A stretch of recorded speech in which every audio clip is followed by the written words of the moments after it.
नमस्कार। आज हम देखिए भाभी पाठ के हम शब्दार्थ पढ़ेंगे। देखिए भाभी, और इसकी लेखिका का नाम देखिए महादेवी वर्मा। इसके हम शब्दार्थ पढ़ेंगे।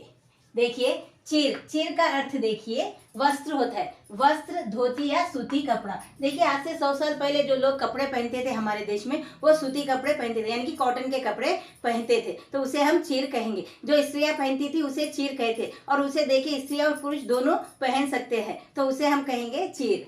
यानी कि देखिए चीर का अर्थ है वस्त्र, धोती या सूती कपड़ा।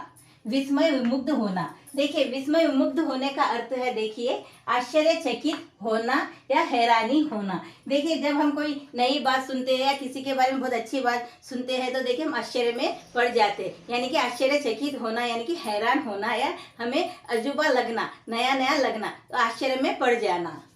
यानी कि विस्मय विमुग्ध का अर्थ है आश्चर्यचकित होना।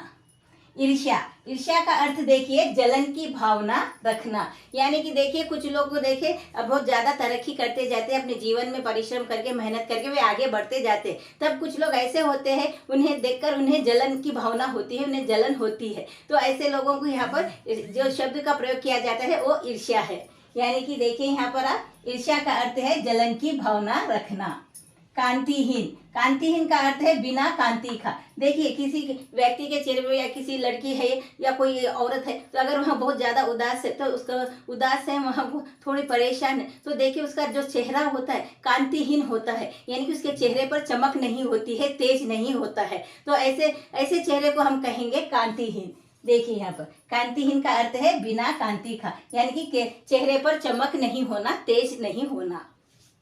ललाट, ललाट का अर्थ है माथा। देखिए ललाट हम इसे हमारे सर को कहेंगे, जो सर का हमारा जो सामने का जो हिस्सा है उसे हम ललाट कहेंगे, यहाँ जहाँ पर हम तिलक लगाते हैं।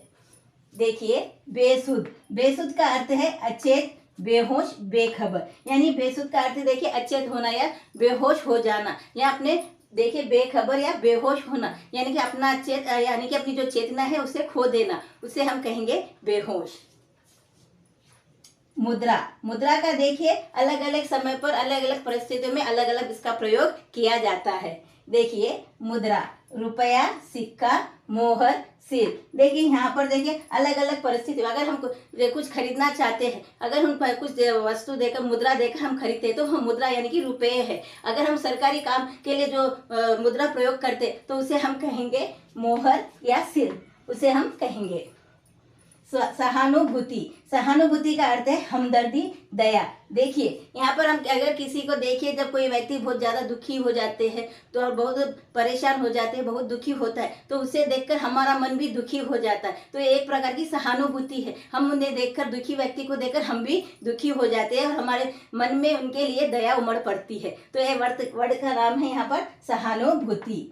और देखिए क्रंदन, इसका अर्थ है विलाप करना या रोना। देखिए अगर कोई व्यक्ति, देखिए व्यक्ति या स्त्री या पुरुष देखिए क्रंदन करना, क्रंदन का अर्थ है रोना, बहुत दुखी होकर रोना, उसे किसी प्रकार की सहायता नहीं मिलने के कारण वह अपने आप को बहुत ही असहाय, असहाय का अर्थ है उसे किसी की मदद नहीं मिल पा रही है, तो ऐसे वक्त में जब वह दुखी होकर रोता है, बहुत तड़प कर रोता है, तो उसे हम कहेंगे क्रंदन करना या विलाप करना।